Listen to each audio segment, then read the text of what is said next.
welcome to Setting Minds Live podcast, where we strengthen believers, engage unbelievers, and train others to use creation to turn hearts to the Creator.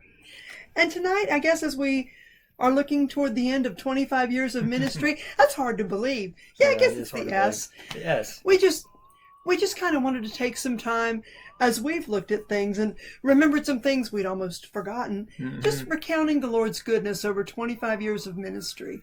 Just makes you trust the Lord all the more. Boy, it does when you think back. Find pictures online, or not necessarily online, but pictures squirreled away in files here and there. Oh, we were so young. So just some pictures from 2011. Of course, tons and tons of pictures over the years.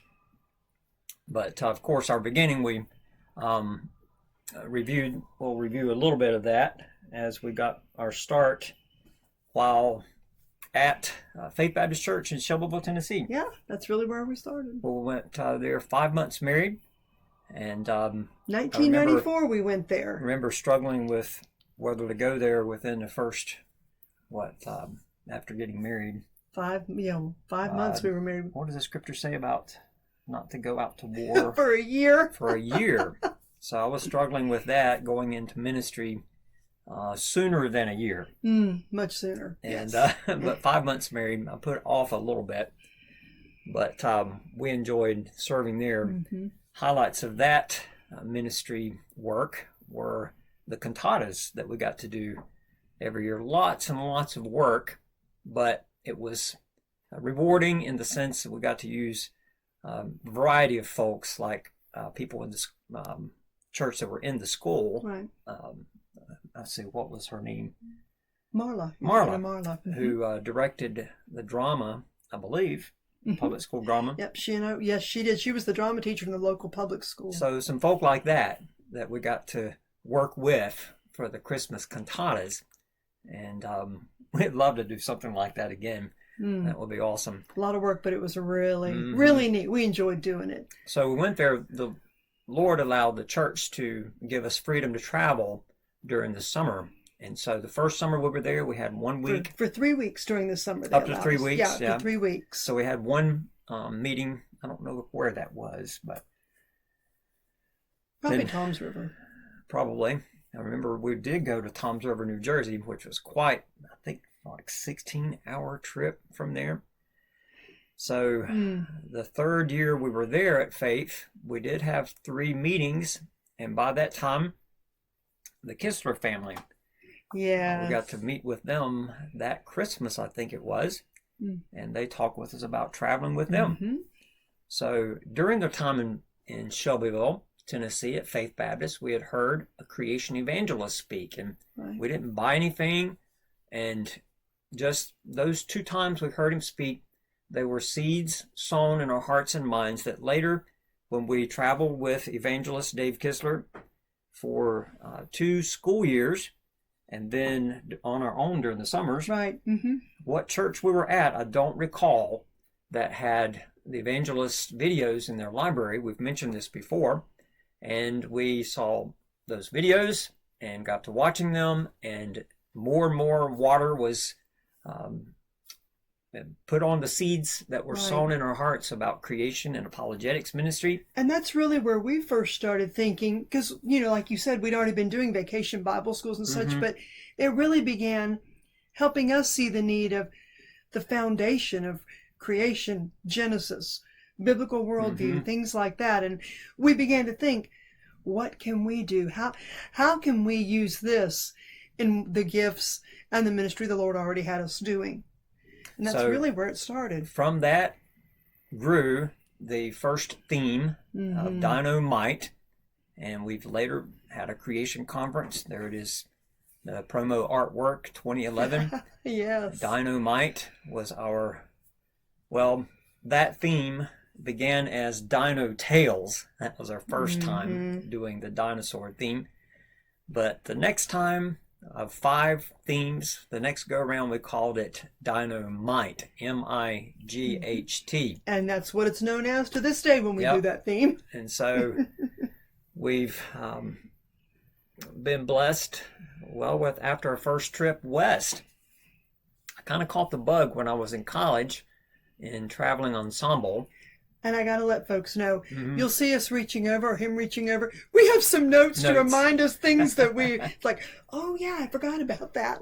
So we have some things to scrolling through discuss, some remembrances. specifics, but 25 years you can't cover in 30 minutes, of course. Right, But exactly. we're going to do this in probably several segments till the end of this year, our 25th year. In Yeah. fact, if you would like one of our prayer cards for the highlighting our 25th year, we'll be glad to drop one of those in the mail to you, as we have sought to branch out, if you will, from just it being a ministry of our doing, right, to work with others. And so we want to pass the baton. Yes, if the Lord would allow some folk to join us to do that, to work with us.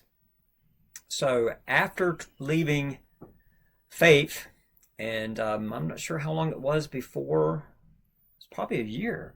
Yeah, we traveled with the Kisslers in a minivan. Yes. That's right. What was that? Villager, Mercury Villager. Boy, I'd forgotten that too. And I'd love to have that van back. I love that van. And fun fact, we've all got, iPads, laptops, etc. today. We had, you got to remember, this was what, 1997? We had an old desktop computer. Yes, we loaded that into our van with the CPU, the monitor, and probably a printer.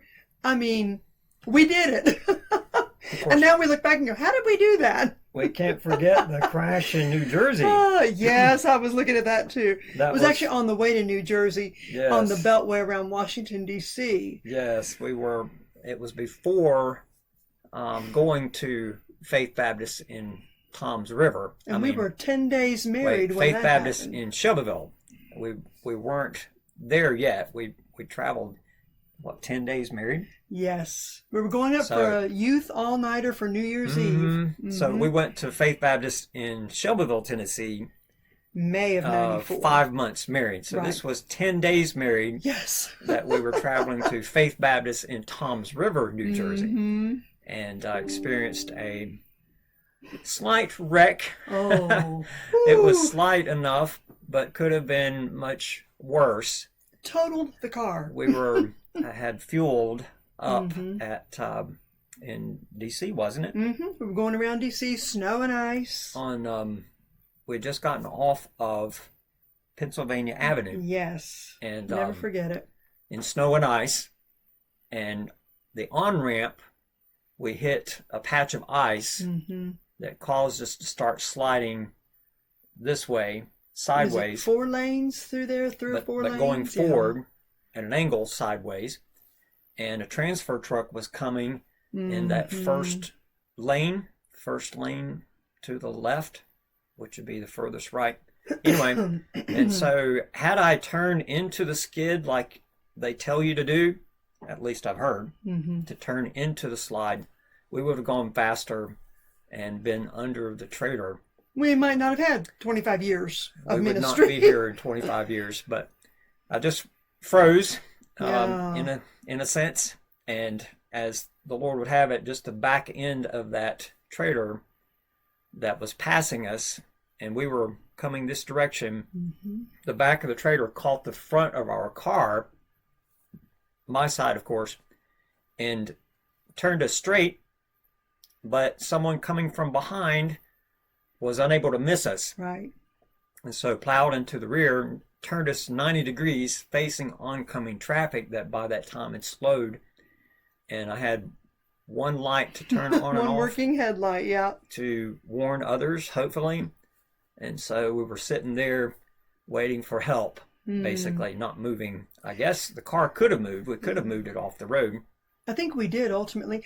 But it's interesting, even looking back on that, December of 93 that happened, right at the end of December. But even things like that, we're reminded the Lord took care of us. And I know, well, you're showing pictures now of some of the conferences. I'll let you start talking about that.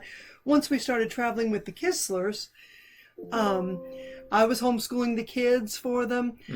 And we were helping with the music and the children's ministry during the revival meetings. And I guess that really watered the travel bug, even though you already had the travel bug. And I've got to tell this because this is part of my memory. For those of you, whether you're in ministry or not, I always love to share this. I was always, my dream, you might say, of what I thought my life would be. I wanted to marry a pastor, be in a church probably where they had a small Christian school, whatever size Christian school, and teach. I'm a teacher, that's my degree. And that's what I thought my life would be. I was not into traveling, that was not my thing. And then we got married, went to Shelbyville, like you said, 5 months married. Here we are now in a church ministry, assistant pastor. And I thought, oh, this is good. And of course, I knew that you wanted to travel and you felt that's what the Lord wanted you to do. But ladies, you know how we sometimes are. In the back of your mind, you're thinking, oh, good, the Lord's taken that out of his mind. I'm safe now. I'm not going to have to do that. And it's funny because I love to tell young ladies this when they're looking at what the Lord would have them do for ministry. Traveling was not my thing, and I can't even tell you, it wasn't like a lightning bolt moment or, oh yes, that's where the Lord got a hold of my heart. No, it was nothing like that. But somewhere along the way, the Lord didn't change him. The Lord changed my heart. And I tell you what, I ended up loving it and still do. So just a little thing there, a little story about me, but a little thing just to remind you, when the Lord has something he wants you to do, ladies, especially when he has a dream in your husband's heart, he's going to change you to go along with that. So just a little encouragement there. That goes along with the marriage vows too. Yeah, absolutely it does. Yeah, absolutely. But for several years, we went twice to Faith Baptist in Toms River. So that meeting with the Kistlers People are going to think these pictures are, we had alligators in Toms River. These are conference pictures. Yeah, we're going to get to that. Yeah, just showing a variety of memories. But exactly. That involves animal handler that we had come to some of our conferences. But we would have Vacation Bible School a few weeks after the fact. We had the same kids at Toms River, New Jersey, where I'd gone there for Vacation Bible School when I was single. Pastor Joel Speaker, who's now with the Lord, and the dear folk there at Faith Baptist in Toms River, and several times before we even met. And so we would go up there every year for probably 12 years in a row. A lot of years, yeah. And so when we were traveling with the Kistlers, Brother Dave would go there for revival, always around Easter. Could start Easter or, sometime around that Easter time. Sunday. Yeah. And so we would have the children, and then the same children that we had during the revival meeting. Yes, usually. We would have just a month or so later, usually in June, I think it was. Yeah, for probably. Vacation Bible School, all the way up in Toms River, New Jersey. And that's an adventure traveling to New Jersey, and more so traveling in New Jersey. There's some VBS pictures showing up there. This was in Chesapeake, Virginia. Yes. But so talk about a challenge to have totally different material. Trying to think of what materials we had that we used. Back I guess then I do not remember. Wasn't the Sunday School Charlie Story series that we used for VBS, but whatever flashcard series and other things that I learned in neighborhood Bible time, probably the magic, gospel magic, illusions, illustrations that we would use, more of those for the revival meeting emphasis. Having the kids while Dave was preaching, and that was sometimes long. hour and a half. So we had, I don't know that it was ever an hour and a half, but it got long, especially on probably Prophecy Friday night. nights when they would have the kids do Prophecy night, yeah. Yeah, Prophecy night. It would go, I'm sure, well over an hour. It seemed like it was 2 hours, but anyway, it was a long time to be ready with the kids and to have things for them for the entire time. So anyway, after those 2 years with the Kistlers during the school year, then we had opportunity to launch out on our own, and that was when the Lord laid on our hearts to start Creation Family Ministries in 2000, in the year 2000, and basically taking the things I learned in neighborhood Bible time, from juggling to balloon sculpturing or balloon twisting, and of course the gospel magic things and different things that I'd learned in neighborhood Bible time, not just in the program but also through a lady, the balloon lady Yes, Washington State. Mrs. Pratt. We'll show Mrs. a picture of them Antony Pratt. in a little bit, but here's some kids we had in a number of times in Logan, Utah, yeah. At Grace Baptist, and they are much older now. Oh, yes. We're not. They are. Yeah, they are. We're not. But we had our first trip out west with a rig. That was 1998. We had just gotten a brand new 1999 fifth wheel. And one of the things I remember from pulling something like this, that we had neither of our families had ever owned a camper. No. We went tent camping.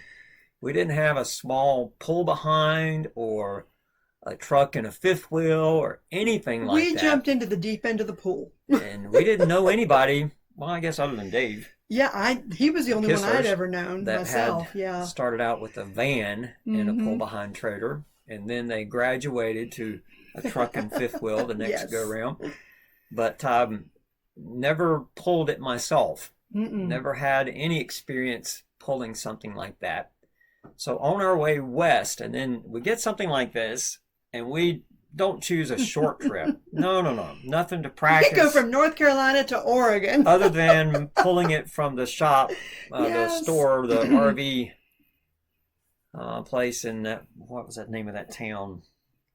An odd name here in North Carolina. It was near Hendersonville, but anyway. Yeah. Anyway, so it no longer exists, but we, other than, I guess, a short trip, we pulled it to Heather's parents' house so we could move all our stuff into it. I guess that was the first practice trip that we had. Yeah, very small practice trip.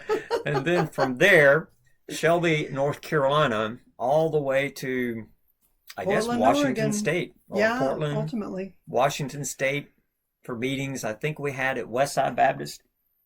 I think so. Eugene, that was Oregon. In Eugene, yeah. That time frame.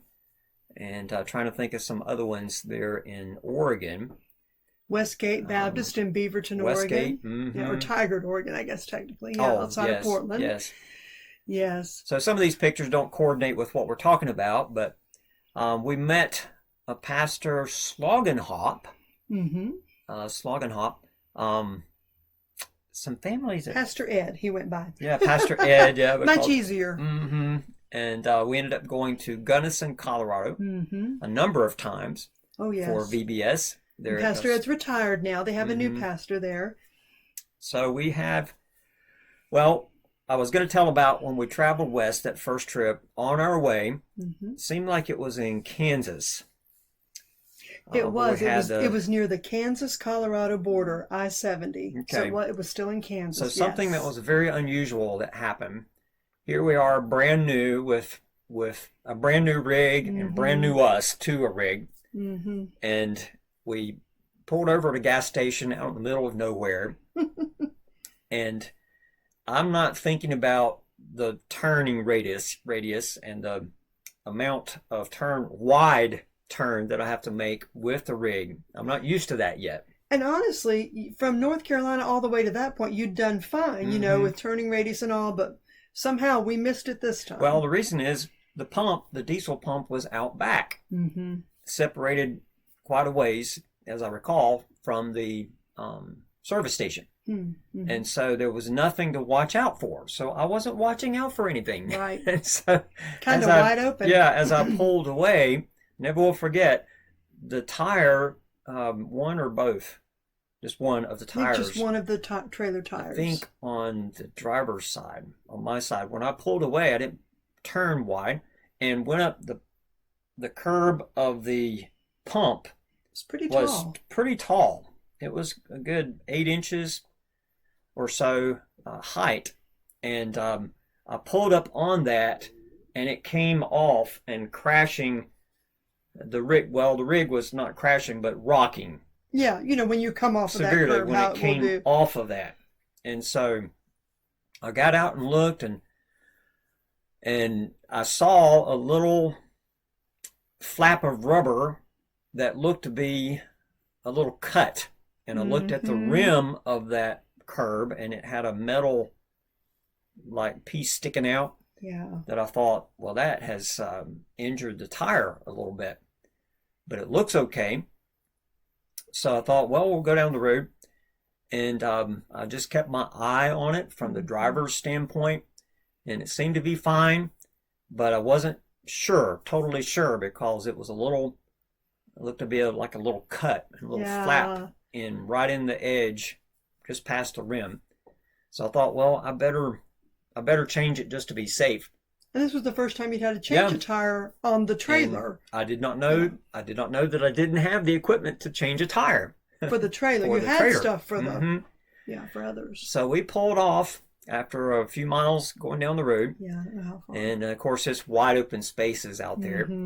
And so we pulled off to a service station, pulled over, and then the sun was shining this way, and I was able to be in the shade.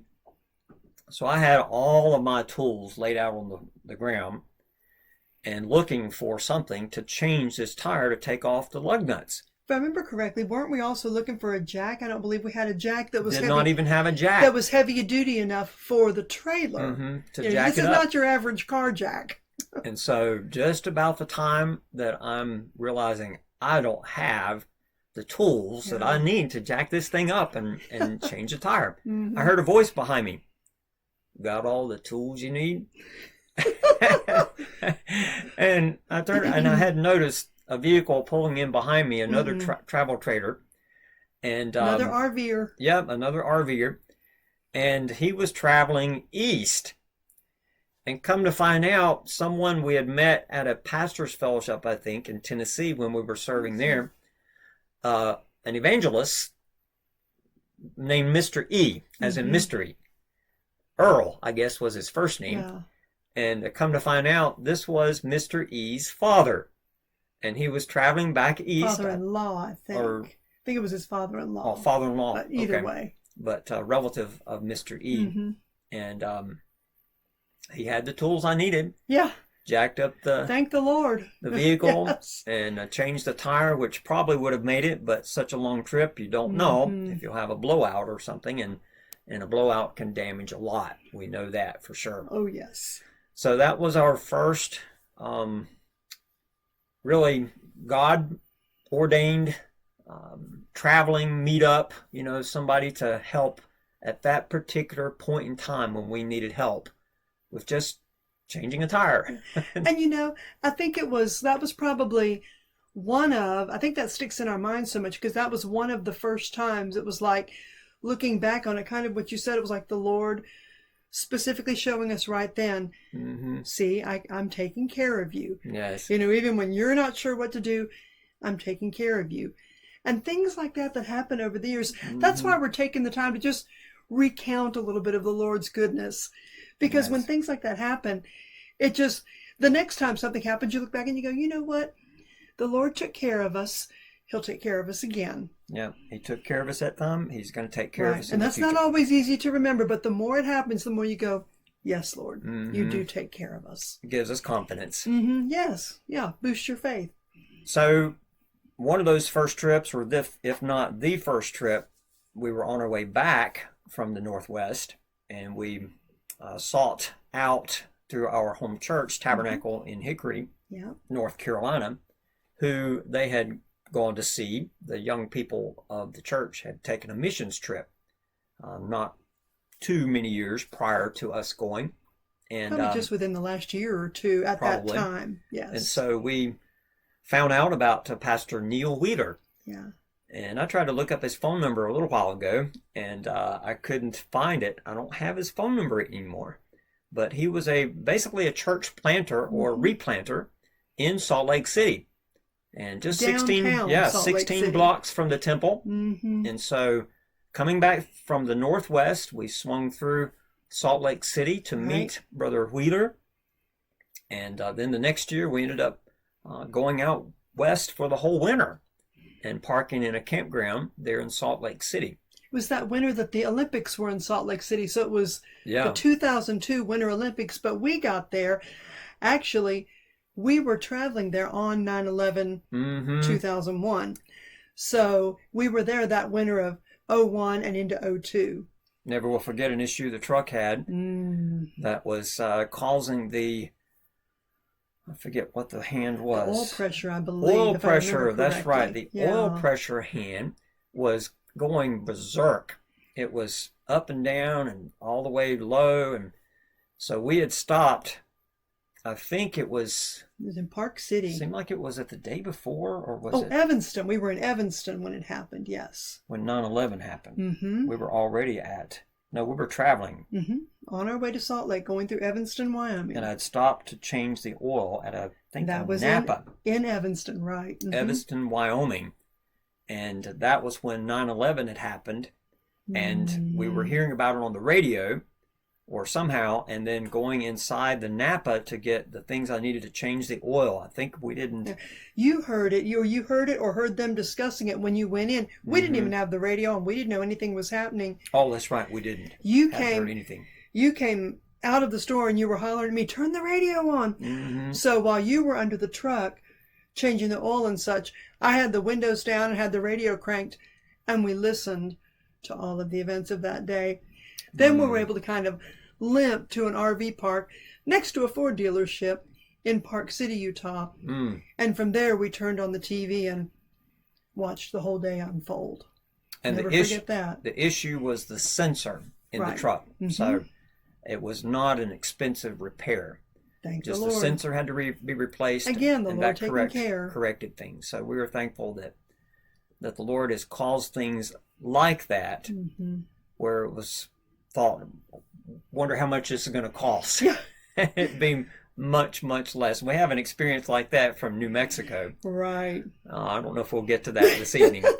Yeah, we're almost out of time just now. Got 2 minutes. So there's lots we can share from 25 years. So we'll probably take the rest of this month of December being the end of our 25th year. It's hard to believe, but we're grateful for the Lord's provision, for His protection, for His helping us through all the ins and outs, the ups, the downs, and all the pros and cons. And we're going to be sharing some of that as well, with support issues and things that have happened over the years that have strengthened our resolve, that have caused us to dig further into the Word of God, to make sure of our stands, make sure of God's words, His position, His stands on marriage, His stands on music, and different things.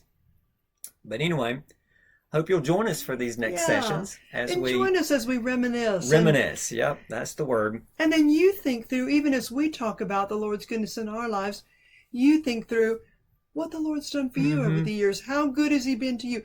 What a great way to wrap up this last month of 2025. Yes. And for us, our 25th year. Oh my, I'm seeing that picture. Wow, that's from 2012. Indianapolis, Indiana, Thompson Road Baptist Church. Secrets of the Sea. Oh, VBS. yes. Well, anyway, may the Lord bless each one of you. Have a wonderful evening. And let's stay true to the Scriptures. And if you want a prayer card, 25-year prayer card, please let us know. We'll drop one in the mail to you. Just send us your mailing address. Also, we didn't bring them over this evening, but we have shown them before. Our 3 Christmas cards. One is called A Gift for You. One is called The Tree of Christmas. And one has Santa on it. It says, Good or bad. We'll try to remember to show those again for sure on Sunday night, probably next Tuesday. But we'd be glad to give you a batch of those as well. And our next Singing in Scripture this coming Sunday. Sunday evening at 6:30 p.m. 6:30. The Lord bless you all and have a wonderful evening. Have a wonderful evening. Thanks for joining.